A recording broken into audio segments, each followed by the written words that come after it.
2024년 2월 2일 금요일 달코라 뉴스를 전해드리겠습니다. 어제 1일 새벽 경찰로부터 도주하던 도난 차량이 달라스 다운타운 인근 고속도로 진입로에서 추락해 차량에 탑승했던 4명이 모두 사망했습니다. 연초 해고가 급증해 노동시장이 악화하기 시작했다는 조짐이 나타났다고 폭스뉴스가 어제 1일 보도했습니다.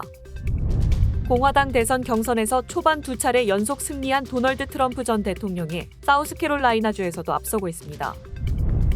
영주권, 시민권 신청 등에 필요한 이민 수수료가 오는 4월 1일부터 대폭 오릅니다.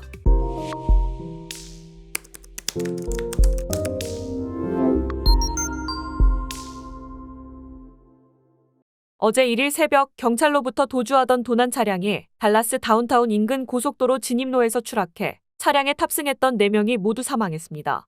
어빙 경찰은 어제 1일 새벽 2시쯤 도난 차량을 발견해 차를 세우려 했으나 운전자가 경찰의 지시에 불복하고 달라스 방향으로 도주했다고 밝혔습니다. 이 차량은 빠른 속도로 I-35 고속도로 남쪽 방향으로 도주하다 우달 로저스 램프를 통과했습니다. 하지만 빠른 속도로 인해 결국 차는 진입로에서 튕겨져 나와 달라스 노스 톨레이 출구 근처 중앙분리대로 추락했습니다. 이 사고로 도난 차량에 타고 있던 4명이 모두 사망했습니다. 연초 해고가 급증해 노동시장이 악화하기 시작했다는 조짐이 나타났다고 폭스뉴스가 어제 1일 보도했습니다. 미 기업들은 1월 들어 지난달보다 136% 증가한 82,307개의 일자리 감축 계획을 발표했습니다. 1년 전보다는 약 20% 줄어들긴 했지만 2009년 집계 이후 1월 기준으로는 역대 2번째로 많습니다.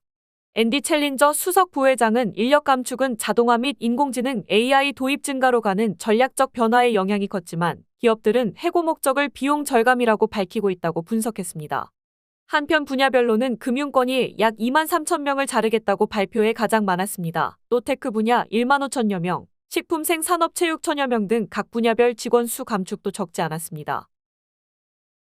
공화당 대선 경선에서 초반 2차례 연속 승리한 도널드 트럼프 전 대통령이 사우스캐롤라이나주에서도 앞서고 있습니다.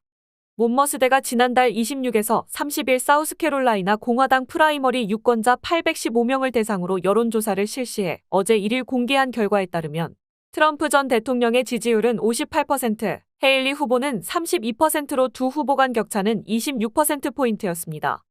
헤일리는 자신이 주지사 등을 지낸 정치적 고향인 사우스캐롤라이나에서 트럼프와의 격차를 최대한 좁힌다는 계획이지만 공화당 내 주요 기부자들이 트럼프 쪽으로 방향을 틀고 있다는 보도 등이 나오면서 입지가 좁아지고 있습니다.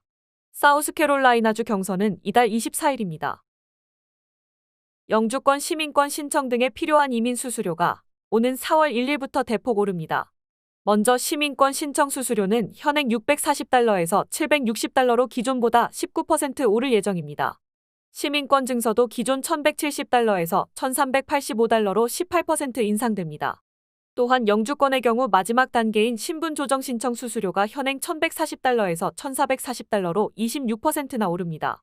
그 외 전문직 취업비자 H-1B는 현행 $460에서 70% 인상된 $780로, 주재원 비자는 $460에서 3배 이상으로 오른 $1,385로 상향 조정됩니다.